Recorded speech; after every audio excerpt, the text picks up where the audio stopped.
So, Lynn, Diana and Andrew, thanks for joining us today for the All Staff meeting here in Leeds. It's a lovely sunny day. But, what motivated you to come up and spend time with us today? I feel really passionate about patient and public involvement in research, and to get the pathway better for patients and public is my main objective.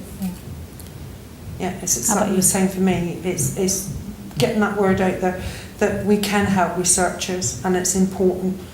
And by doing this, it's making a difference, and I'm seeing it's making a difference, whereas it's not a tick box exercise, which I've been in several projects over the years, and it's tick box and you never have any feedback. And I find that from the start of this and probably to the end of it, we're going to get feedback, and that for me is so important. That's great. I think from my perspective, I got involved with patient and public involvement because I was a frequent user of the health service, and I felt I wanted to give something back.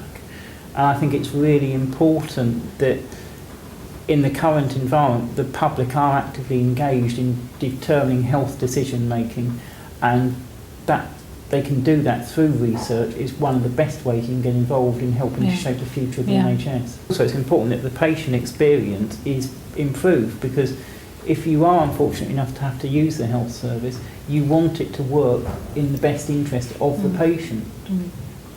That's great. I mean, what have you learnt today that you didn't know before? So something new that's popped up, you think, I've learned that when I gave the talk at the table, some of the ladies had never actually spoken to patients before. And she said it makes such a change to be away from my desk and having involvement with the work that I do. I now can see like a patient there that I'm dealing with flesh and blood. Gosh. And I'm going to make a big difference for her now. Yeah. She said it gave her motivation with her job to carry on as strong as she could in her work. That's great. Yeah, I think that's one of the things that came across to me, that because they sit behind a desk and they're sending out the forms, they're sending out different leaflets and what have you. Today, by them talking to us, I think they've gone away with the impression they are patients, they're not just a number, and we should be involving them, and to be able to put across that to, from our perspective, they could see it as well. They're not just sat behind that desk. And I think that's what's come across very, very strongly from everybody that has been around us. I think it's been really interesting listening to what the members of the CRN have been talking about today, that out of the 20 or so people I've been working with, only 2 of them had had any engagement with patients at all. And only 1 of them had actually had an engagement with patients or the public in their actual working career. And what I found fascinating and really pleasing is that actually everyone that I've spoken to actually wanted patient involvement and was hungry to learn how they could get the best out of that. What do you think your key message you're going to share back when you get back to see friends, neighbours, when you get home? What are you going to say?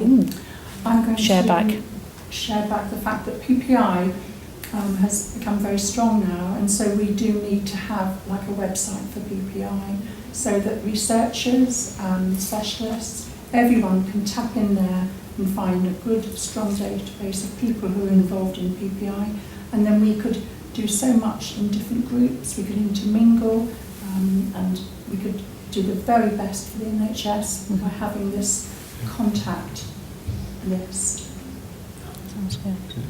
I think it's, from my perspective, what matters most to me coming out of this is to realise how many other PPI groups there are around the country that are working really well, but also that there are a number of areas where there aren't PPI programmes up and running of the type that we're used to in the southwest, for example, and that there is a need now to actually create some kind of conference or organisation that can bring PPI groups together to share best practice, to look at training, to look at the development programmes and the mentoring systems that programmes like PEN-PIG and HEPI in the southwest can use to work with groups in other areas to build them up to become active and effective parts of the research network.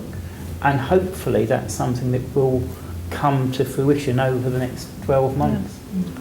I think the same, that I'm going to go back and say, I've been sat in a room with a lot of people that don't see us. They've sat behind desks and what have you, and they gave me a lot of inspiration to make sure that I carry on what I'm doing. Mm-hmm. I didn't feel that I shouldn't carry on doing this. I should carry on doing it and be part of a bigger picture in years to come, and that my knowledge and my experience, I can leave a legacy for somebody else to carry that forward, and that's what it's about. Is PPI is a legacy that it can carry forward. Yeah. How do you think patients, carers and the public should be treated when they get involved in research? What are your key things for you? Okay, so my key thing is that when I attend meetings, I need good internet access. So I attend meetings and my expenses are paid very, very quickly, so I'm not out of pocket, because some of the journeys are very long for some people. And the other thing is that I believe that our group, NPIG, I don't think it would be such a good substantial group if we didn't get paid thank you payments. And they're not huge payments, they are just thank you payments of the acknowledgement that someone has been rewarded. That's very nice. I find that's it's kept our group together, and it's made you have more pride in yourself that your time is worth this particular amount of money. How about you, Andrew? Was there anything you wanted to I would say? concur. I think it's important that we're treated with respect, and part of that respect comes from the fact that we are paid a small amount for our time. I think it's also about the fact that if you want patient involvement, the people who are running those teams have to have a true passion for patient and public involvement. And when you have that, you can see how effective PPI is.